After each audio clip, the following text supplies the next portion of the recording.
Bringing back to the light. A Czechoslovakian truck driver made the front page of the New York Times yesterday. He was found in the middle of Wenceslas Square in Prague, surrounded by hundreds of thousands of others, everybody shouting freedom. The truck driver was crying. He said, "This is the first time in my life that I've been able to say the word freedom.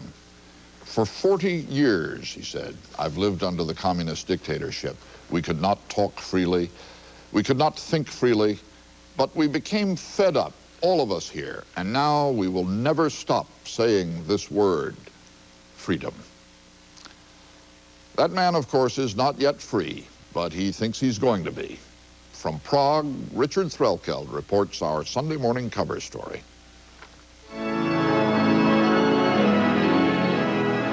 Yesterday at the cathedral in Prague, there was a ceremony to honor Czechoslovakia's newest saint, Blessed Saint Agnes.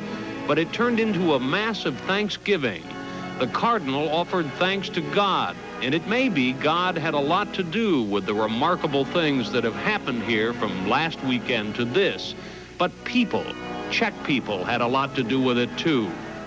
You can look back on it all this cold and snowy Sunday morning and say, yes, of course, it all had to happen this way. The government had to change. It was all alone. The people were too many, too determined. But I swear it didn't seem that way in all the terror and violence right here on National Street 10 long nights ago. It started, as these things always seem to start, with a few students. A cloud of political trouble for the rigid communist regime here, no bigger than a man's hand. They made their speeches.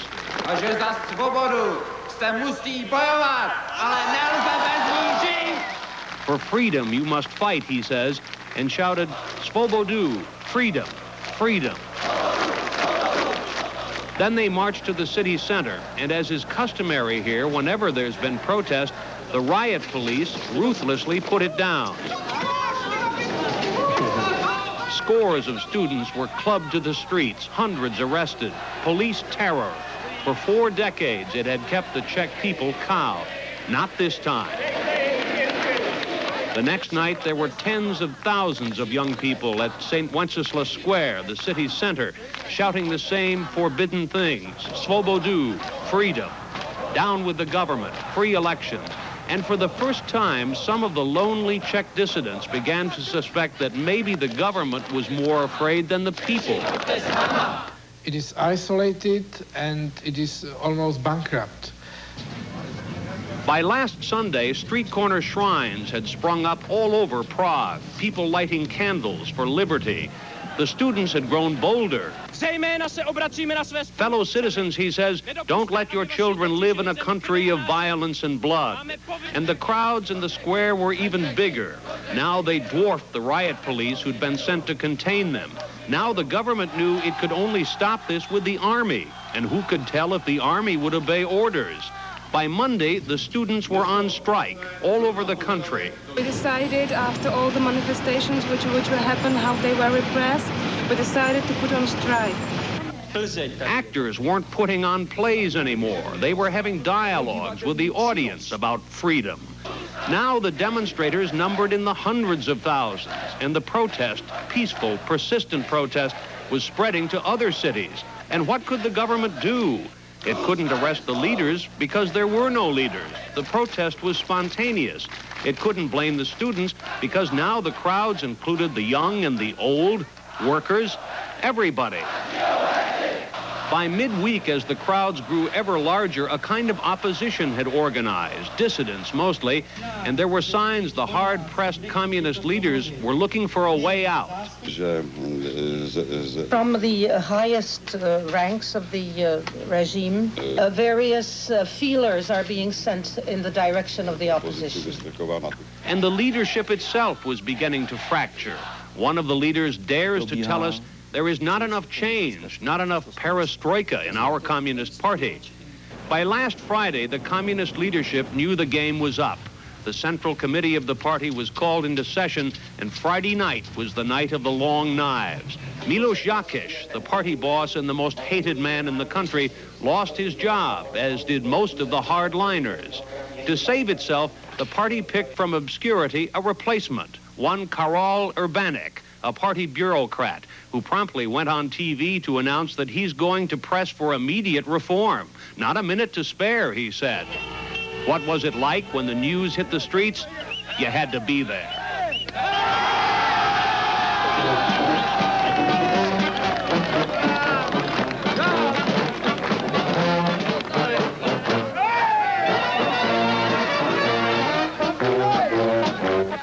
Yesterday, Prague woke up with a magnificent hangover, but well enough to get over to the soccer stadium for the biggest protest rally of them all. More than 500,000 people, half the people in all of Prague. And what they agreed was they're not satisfied with the government playing musical chairs. Their protest is just getting started. Alexander Dubček, the man who brought communism with a human face to Prague 2 decades ago and saw it crushed by Moscow. The changes so far, he said, do not meet the demands of our people. Václav Havel, the playwright and leading dissident, today is the moment to put everything at stake, he said. Our time has come. It's tempting to call what has happened here a revolution. It's not. This communist cloud the Czechs have been living under for 41 years is an aberration. Their history is one long, courageous struggle for freedom and independence.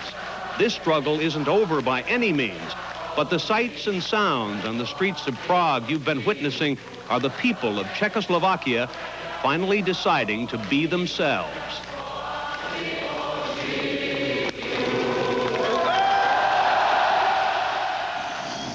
The pages of history are turning so fast that the news from Czechoslovakia is bound to be different tomorrow than it is today. Dan Rather joins Dick Threlkeld now on a snowy Sunday in Prague to think about what may happen next. Well, Charles, as the astonishing sequence of events continues to roll here in Czechoslovakia, a blizzard has descended.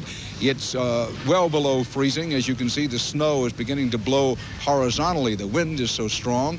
But right behind us, at the center point of what has been the beginning, the middle, and when it comes, the end of this momentous sequence of events, the Wenceslas statue here, King Wenceslas, you remember him from the Christmas Carol. The speaker back there is saying there will be the rally this afternoon here and that the general strike call for tomorrow is still on. And despite the really bitter, numbing cold out here, people circulate around. All anybody wants to talk about are the changes that have already been made and the changes that the populace is insisting will be made. Dick Threlkeld, today and tomorrow, a critical 48-hour crossroads for this country. A lot of stuff happening, Dan. You've referred to it. The Politburo, the newly elected one, is in emergency session today.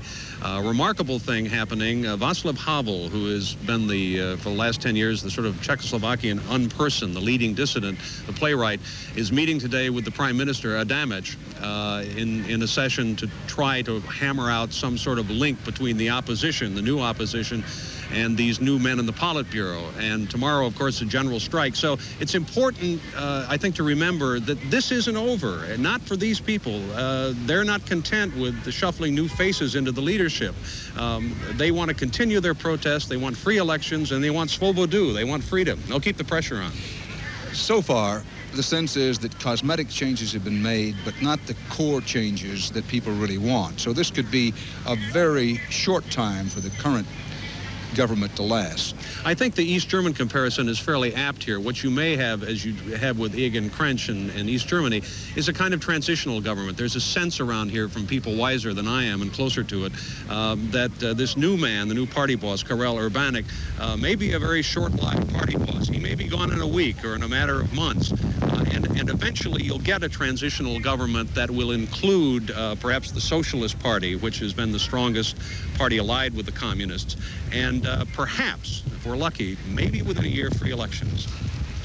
This is the reason that they keep the pressure on the dissenters, those who like to call themselves people of independent thought. Matter of fact, I like that phrase. They don't like to be called dissidents. They call themselves people of independent thought. The people of independent thought say the first order of business is to get an agreement in principle from the party that no longer will it be by law that the party is dominant in Czechoslovakian politics, because out of that could flow the free elections, and out of that could flow a real change in control of the economic structure, the military, and the police.